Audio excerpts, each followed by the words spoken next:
तपाईहरु सबैजनालाई मेरी क्रिसमस अनि जय मसी। क्रुसको बानीको आजको यस एपिसोडमा यहाँहरु सबैजनालाई हार्दिक स्वागत जनाउन चाहन्छु। मेरो पछाडि क्रिसमस ट्री छ अनि म चाहिँ क्रिसमस ट्रीको अगाडि बसेकिन आजको एपिसोड बनाइरहेको छु। यो किन भन्दाखेरि आजको यस एपिसोडको विषय पनि क्रिसमस ट्री नै छ। त्यसै कारणले गर्दा अगाडि बढ्नुभन्दा पहिला हामी यस भिडियोलाई हेर्ने छौं। क्रिसमस सुन्नु भएको? क्रिसमस चाहिँ नि रोमी साम्राज्यको पालामा के हुन्थ्यो भने मिश्रको एउटा प्यागन रिलिजन भन्छ, प्यागन धर्म, जहाँ चाहिँ उनीहरूले सूर्य देवतालाई आराधना गर्छ।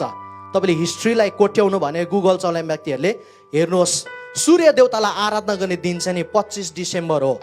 अनि रोमी चर्चहरूले के कुरा गर्यो भने त्यो टाइममा अब येशू ख्रीष्टको जन्म पनि यही दिन मनाइदिउँ, किनभने अब यो टाइममा चाहिँ के हुन्छ, सूर्य देवताको पनि आराधना भइरहेको हुन्छ। त्यही दिनमा एकैचोटि छुट्टी मिलाएर गभर्मेन्टले पनि छुट्टी दियो। अनि उनीहरूले कसरी मनाउँथ्यो? जङ्गलबाट काठहरू स्याउलाहरू ल्याएर एउटा रुख बनाएर, है, धुप्पीको रुख कतिजनाले बनाएको घरमा? अब नबनाउनुहोस् ल, म तपाईँलाई एकदम सिकाउँदैछु। तपाईँको भाइ, दाजु, साथी, छोरै भइकन म सिकाउँछु, नबनाउनुहोस्। हुनु चाहिँ यहाँ के छ भने नि, लेवीको किताब 23 को 39-40 पढ्नु भने यो 7औं महिनाको 15औं दिनमा सबै जमिनको फलहरू बटुलेर 7 दिनसम्म परमप्रभुको निम्ति चाड मनाउनु भन्दै गर्दा नि त्यहाँ के भनेको छ भने पहिलो दिन तिमीहरूले रुखहरूका असल असल फल, खजुरका हाँगाहरू, धेरै पात भएका हाँगाहरू र लहरे पिपलका हाँगाहरू लिएर परमप्रभु तिमीहरूको परमेश्वरको सामुन्ने 7 दिनसम्म खुसी मनाउनु भनेर परमेश्वरले राखिदिनु भएको नै व्यवस्था हो खास। तर उनीहरूले ल्याउनु चाहिँ ल्यायो, खजुरको हाँगा पनि ल्यायो, है, हरेक त्यो छारीहरू पनि ल्यायो, रुखहरू पनि ल्यायो, तर के भयो, बनाउनु चाहिँ बनायो, तर उनीहरूले रङ टाइमिङ, परमेश्वरले बोलाउनु भएको टाइममा उनीहरू आज्ञा पालन गरेन, परमेश्वरले बोलाउनु भएको टाइममा उनीहरू देखा परेन। अनि उनीहरू चाहिँ प्यागन रिलिजनसँग मिसिन थाल्यो। अनि सत्यता अनि मान्छेले बनाएको कुराहरूसँग मिसिँदै गर्दा चाहिँ नि एउटा अर्कै धर्म, अर्कै कुराहरू देखा पर्न थाल्यो। तर जब सत्यतामा परमेश्वरले बोलाएको समयमा देखा चाहिँ पर्छ नि, बेग्लै नै हुन्छ है। आमेन। ओके, सो कारणले अहिले क्रिसमसमा पनि के कुरा गरिन्छ, एउटा क्रिसमस ट्री बनाइन्छ, है, खजुरकै हाँगाहरू ल्याउँछ होला, क्रिसमस ट्री किनेर सजावट गर्छ। यो सबै कुरो चाहिँ प्यागन रिलिजन हो। अनि 25 डिसेम्बरमै मनाउनु पर्छ भनेर गभर्मेन्टले नि होलिडे दिएको छ। अनि गुगलमा हेर्नु भने क्रिस्चियनहरूको क्रिसमस कहिले मनाइन्छ भन्दा 25 डिसेम्बरै गुगलले पनि दिएको छ, किनभने गुगल सबै इन्टरनेट चाहिँ नि शैतानिक अन्धकारले नि उनीहरूले राज्य गरिरहेको छ। तर बाइबललाई पल्टाएर हेर्नु भन्छ नि तपाईँले पाउनुहुन्न। सर्वप्रथम त म विनम्रताको साथ माफी माग्न चाहन्छु, किनभने यो भिडियो कसैले चोट पुर्याउनु, कसैलाई तल देखाउनको लागि बनाएको होइन, तर परमेश्वरको वचनको सत्यतालाई प्रस्तुत गर्नको निम्ति यो भिडियो मैले बनाइरहेको छु। यो भिडियोमा हामीले हेर्यौँ प्रचारकको एउटा मुद्दा छ, त्यो के हो भन्दाखेरि चाहिँ क्रिस्चियनहरूले चाहिँ क्रिसमस ट्री बनाउनु हुँदैन, किनभने क्रिसमस ट्री चाहिँ प्यागन अर्जिन, मूर्ति पूजक संस्कृतिबाट सुरुवात भएको हो। त्यो कारणले गर्दा क्रिस्चियनहरूले क्रिसमस ट्री लाउनु हुँदैन भन्ने विषय हामीले यहाँनिर सुन्यौँ। त सबभन्दा पहिलो कुरो म के कुरो बताउन चाहन्छु भन्दा क्रिसमस ट्री आफै दुष्ट होइन, क्रिसमस ट्री आफै दुष्ट होइन, पापी होइन, तर यदि क्रिसमस ट्रीलाई गलत उद्देश्यको लागि चाहिँ प्रयोग गर्छ भने तब चाहिँ त्यहाँनिर पाप हुन्छ। यो कुरो म बताउन चाहन्छु। हामी परमेश्वरको पवित्र वचनमा देख्न सक्छौँ नि, परमेश्वरको वचनमा त के बताएको छ, हामीले कुनै पनि वस्तु बनाइकिन चाहिँ परमेश्वरको स्थानमा राखिकिन चाहिँ त्यो वस्तुलाई भज्नु हुँदैन, पुज्नु हुँदैन, कारण यसो गर्नु चाहिँ पाप हो, दुष्टता हो भनिकिन चाहिँ प्रभुको वचनले चाहिँ बताएको छ। अब म यो कुरोलाई परमेश्वरको पवित्र वचनबाट अझै बताउन चाहन्छु। यदि हामी पुरानो नियम नम्बर्स च्याप्टर 21 वर्स 8 and 9 गन्ती 21 अध्यायको 8 अनि 9 मा हेर्छौँ भने चाहिँ त्यहाँ चाहिँ परमेश्वरले मोसालाई चाहिँ पित्तलको साँप बनाउनको लागि चाहिँ आदेश दिनुभएको छ। यो किनभने इजरायलीहरूले परमेश्वरको विरुद्धमा काम गरेको छ अनि परमेश्वरले न्याय गर्नु भएको छ। न्याय कसरी भन्दा चाहिँ परमेश्वरले साँप पठाउनु भएको छ अनि साँपले चाहिँ इजरायलीहरूलाई ठुङ्छ, कतिजना मर्छ। अब इजरायलीहरू मद्दतको लागि रुँदै मोसा कहाँ जान्छ अनि भन्छ परमेश्वरसित प्रार्थना गरिदिनुहोस् ताकि परमेश्वरले यो सबै साँप चाहिँ हटाइदियोस् भनिकन चाहिँ यो प्ली लिकन चाहिँ जान्छ। अब त्यसो हुँदा परमेश्वरले पित्तलको साँप बनाउने आदेश दिन्छ अनि पित्तलको साँप बनाउँछ अनि जसले त्यो पित्तलको साँपमा हेर्छ उनीहरू चाहिँ चङ्गाई भएको घटना हामी नम्बर्स गन्ती 21 अध्यायमा हामी त्यहाँनिर पाउन सक्छौँ। तर अब समय बित्दै जाँदा चाहिँ के भयो भने घटनामा चाहिँ समय बित्दै जाँदाखेरि चाहिँ यही इजरायलीहरूले चाहिँ यो पित्तलको साँपलाई चाहिँ भज्नु थालेको छ, पित्तलको साँपलाई प्रशंसा दिन थालेको छ, पुज्न थालेको छ। अब त्यस समय त्यो पछि चाहिँ समय आउँछ राजा हिजकियाको अनि हिजकिया राजाले आफ्नो समयमा चाहिँ यो पित्तलको साँपलाई चाहिँ नेहुसतन भनिकन बताएको छ। भन्नु मतलब यो चाहिँ केही पनि होइन, एउटा पित्तलको टुक्राहरू मात्रै हो भन्न चाहेको यो नाउँ दिएको छ। अनि हामी दोस्रो राजा 18 अध्यायको 4 पदमा हेर्छौँ भने चाहिँ हिजकिया राजाले चाहिँ यो पित्तलको साँपलाई चाहिँ तोडिकन चाहिँ फालिदिएको छ। किनभने पित्तलको साँप चाहिँ त्यति बेला दुष्ट भयो, अपवित्र भयो जब चाहिँ परमेश्वरको स्थानमा राखिकन भज्यो, परमेश्वरको स्थानमा राखिकन चाहिँ पुज्यो। अब त्यस्तै प्रकारले क्रिसमस ट्री बनाउनु आफैमा पाप होइन, दुष्ट होइन।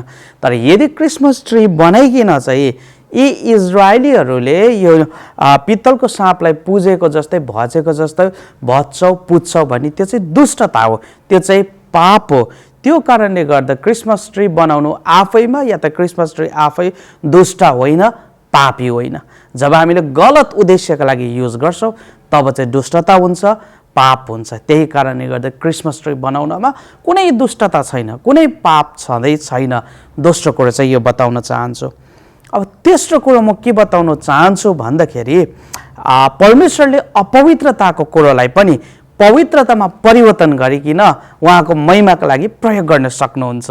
म फेरि भन्न चाहन्छु है, परमेश्वरले अपवित्र कुरोलाई पवित्र बनाइकन उहाँकै महिमाको निम्ति प्रयोग गर्न सक्नुहुन्छ। त्यो कसरी भन्दा प्रभुको वचनबाटै म तपाईहरुलाई बताइरहेको छु। अब प्रस्थान 12 अध्यायमा हामी हेर्छौँ भने 12 अध्यायको 34, 35, 36मा हेर्छौँ भने जब इजरायलीहरू मिस्रबाट इजिप्टबाट निक्लिरहेको थियो, निक्लिनुभन्दा अगाडि चाहिँ घटनामा के भएको छ भन्दाखेरि चाहिँ उनीहरूले चाहिँ इजिप्सियनलाई मिस्रीहरूलाई चाहिँ सुन मागेको छ, चाँदी मागेको छ अनि अरू लुगाफाटाहरू मागेको छ। परमेश्वरको कृपा फेभर इजरायलीहरूमाथि भएको कारणले गर्दा मिस्रीहरूले त्यहाँबाट निक्लिँदा उनीहरूलाई सुन चाँदी लुगाफाटा दिएको छ। अब यो सुन चाँदीहरू चाहिँ प्यागन सेटिङमा प्रयोग भएको थियो, प्यागन कल्चरमा प्रयोग भएको थियो, मूर्तिपूजक संस्कृतिमा अवश्य नै पुरा भएको थियो। त्यसपछि यदि हामी प्रस्थान 25 अध्यायको 1 देखि तल हेर्छौँ भने चाहिँ परमेश्वरले उहाँको निम्ति चाहिँ एउटा घर ट्याबरनेकल भेटुने पाल बनाउनु भनिकन चाहिँ परमेश्वरले बताउनु भएको छ। अब त्यसपछि हामी प्रस्थान 25 अध्यायको 20 देखि लिएर 29, प्रस्थान 36 अध्यायको 3 पदमा हेर्छौँ भने चाहिँ इजरायलीहरूले चाहिँ परमेश्वरको निम्ति त्यो भेट हुने पाल बनाउनको निम्ति सुन दिएको छ, चाँदी दिएको छ। त्यसो भए यहाँनिर प्रश्न आउँछ, त्यो सुन त्यो चाँदी कहाँबाट आयो त? सबभन्दा पहिलो उत्तर त जब उनीहरू त्यो मरुभूमिको यात्रामा थियो त्यति बेला पनि उनीहरूले कति कुरोहरू आफ्नो हातमा ल्याए, प्राप्त गरे।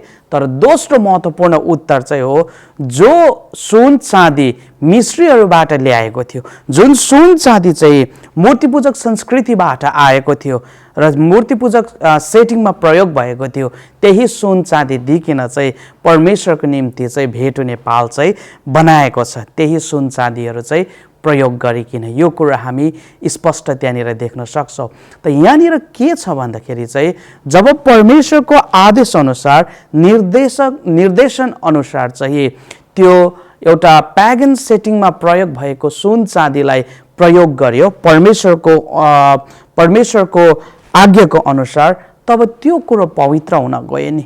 परमेश्वरले अपवित्र कुरोलाई पनि पवित्र बनाइकन प्रयोग गर्नु भयो नि।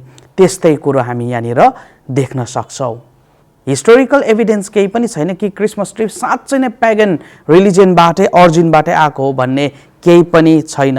लु छै भने पनि उनीहरूले जुन चाहिँ उद्देश्य र अर्थमा प्रयोग गर्थ्यो, हामी इसाईहरूले क्रिस्चियनहरूले क्रिसमस ट्री बनाउँदा त्यो प्यागन रिलिजियनको अर्थ अनि उद्देश्यले हामीले कदापि बनाउँदैनौँ। त्यही कारणले गर्दा परमेश्वरले अशुद्ध कुरोलाई पनि शुद्ध बनाइकन उहाँको महिमाको निम्ति प्रयोग अवश्य गर्न सक्नुहुन्छ नि। त्यो कारणले गर्दा हाम्रो लागि महत्त्वपूर्ण कुरो चाहिँ क्रिसमस ट्री कहाँबाट आयो भन्ने कुरो होइन, तर यो क्रिसमस ट्रीले केलाई दर्शाउँछ भन्ने कुरो चाहिँ अति नै महत्त्वपूर्ण हो। किनकि यो क्रिसमस ट्री पनि एउटा चिन्ह हो जुन चिन्हले ख्रीष्ट येशूको जन्मलाई दर्शाउँदछ, ख्रीष्ट येशूको जन्मलाई बताउँदछ। त्यसै कारणले गर्दाखेरि तीतस 1 अध्यायको 15 पदमा यसरी लेखेको हामी पाउन सक्छौँ। शुद्धहरूलाई सबै थोक शुद्ध छन्, तर अशुद्ध र अविश्वासीहरूलाई चाहिँ केही कुरा पनि शुद्ध हुँदैन, तर तिनीहरूका मन र समझ समेत बिटोलिएका हुन्छन्। आमेन। तीतस 1 अध्यायको 15 पद। अब अन्तिममा म यो कुरा बताउन चाहन्छु यहाँनिर, यदि आर्ग्युमेन्ट चाहिँ यो हो भने कि क्रिसमस ट्री चाहिँ प्यागन अरिजिन मूर्तिपूजक संस्कृतिबाट आएको, त्यो कारणले गर्दा हामीले बनाउनु हुँदैन भन्ने यदि आर्ग्युमेन्ट यो हो भने हामीले क्रिस्चियनहरूले हप्ताको बार त नमान्दै भयो नि है। किन भन्दा उदाहरण दिन चाहन्छु, जो सन्डे छ यो रोमन्स गड जो उनीहरूले घामलाई पुज्थ्यो, सन गड है, घामलाई भगवान भनिकन पुज्थ्यो, त्यहाँबाट आएको हो नि सन्डे। त्यो दिन चाहिँ घाम देवताको दिन हो भनिकन।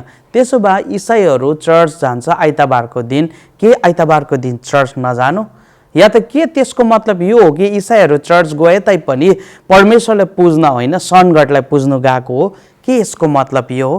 त्यही प्रकारको आर्ग्युमेन्टको हिसाबमा हो भने त इसाईहरू त आइतबारको दिन त सन गडलाई पुज्नु गएको भयो नि चर्च पनि, या त क्रिस्चियनहरू आइतबारको दिन चर्चै जानु भएन नि।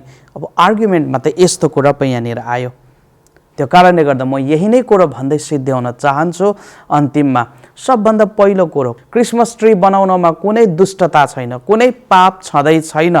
यदि हामी क्रिसमस ट्री बनाएर गलत उद्देश्यका लागि बनाउँछौँ, भन्छ पुज्छ भने त्यो चाहिँ दुष्टता, त्यो चाहिँ पाप हो। दोस्रो कुरो, परमेश्वरले अशुद्ध कुरोलाई पनि जब अर्थपूर्ण प्रकारले परमेश्वरको महिमाका लागि प्रयोग गर्छ भने परमेश्वरले शुद्ध बनाउनुहुन्छ र उहाँले आफ्नो महिमाका लागि प्रयोग गर्न सक्नुहुन्छ।